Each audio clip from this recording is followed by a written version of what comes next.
Pernahkah kamu membayangkan malam terakhir dalam hidupmu?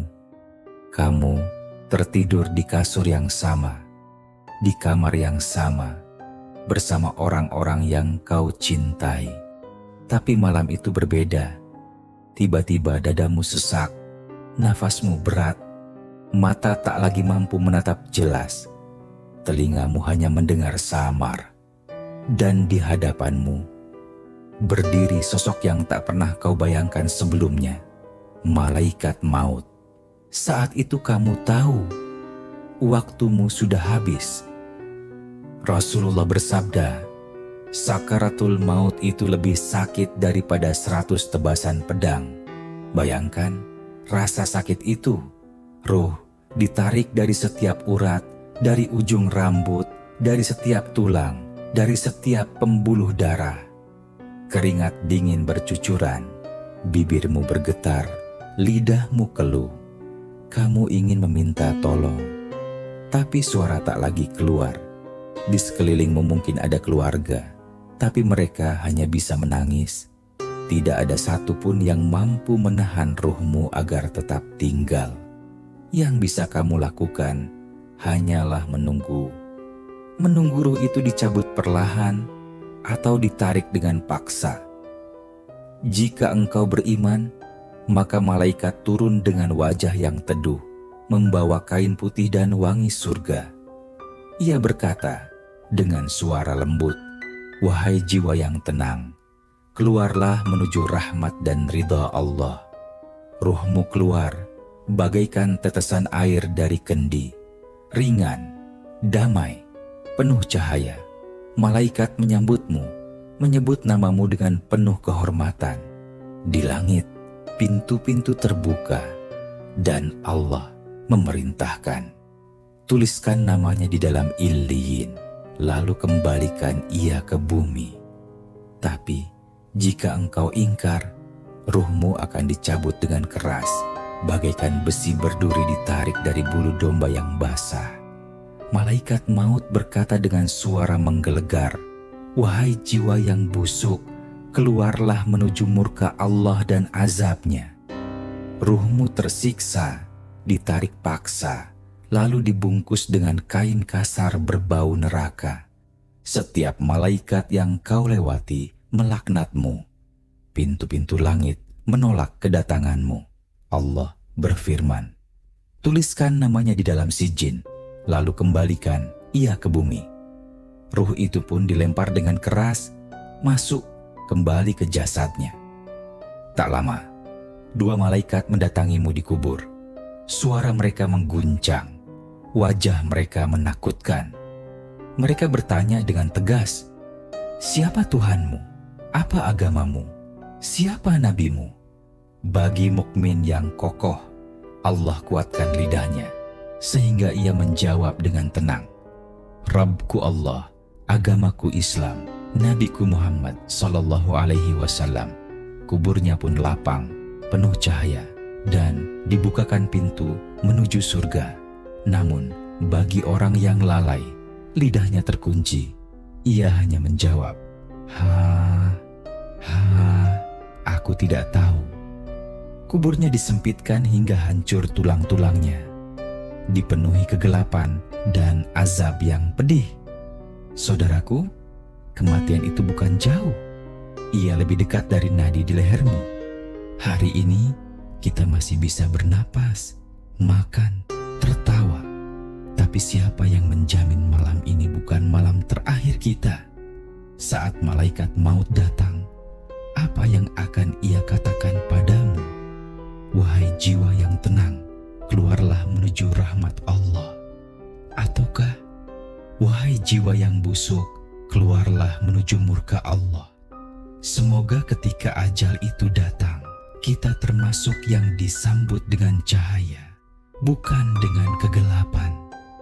Saudaraku, Setiap detak jantung yang kita miliki adalah langkah yang semakin mendekat kepada kematian.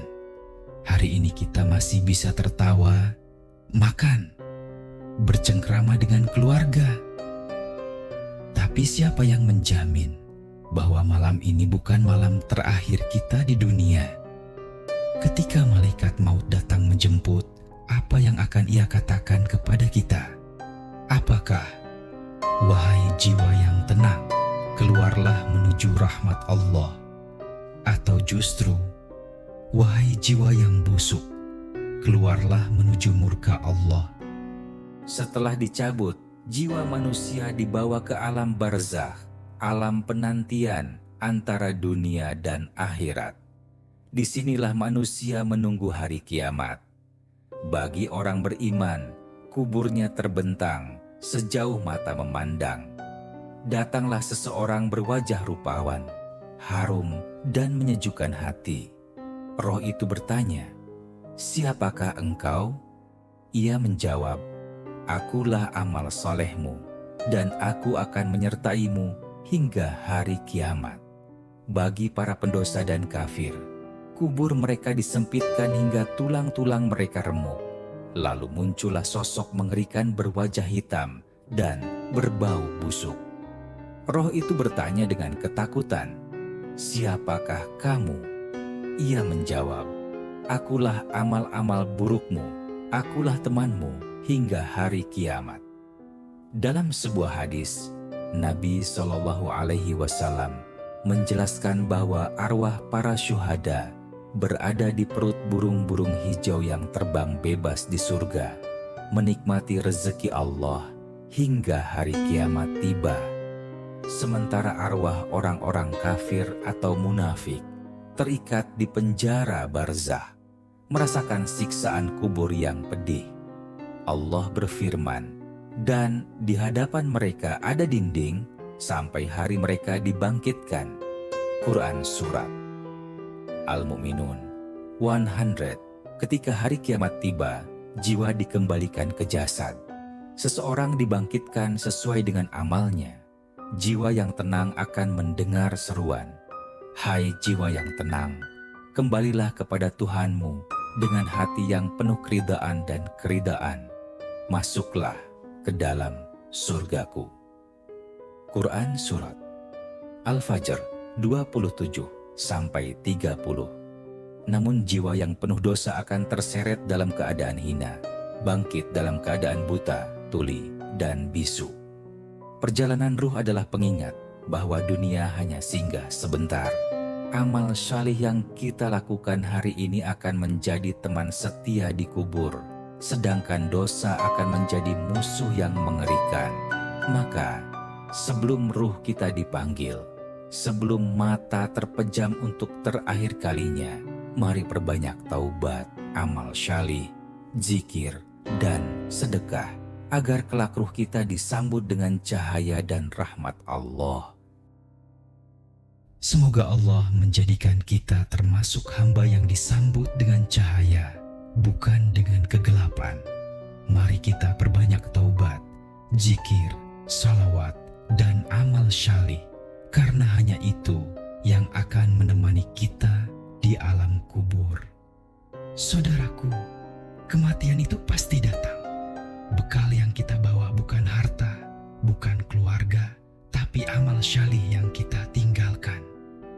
Dengan berbagi ilmu, mengingatkan saudara kita tentang kematian, itulah amal jariah yang terus mengalir, meski roh sudah dicabut. Karena itu, dukung channel ini dengan subscribe, share, dan like. Insya Allah, setiap ilmu yang sampai kepada orang lain akan menjadi pahala yang menemani kita di alam kubur.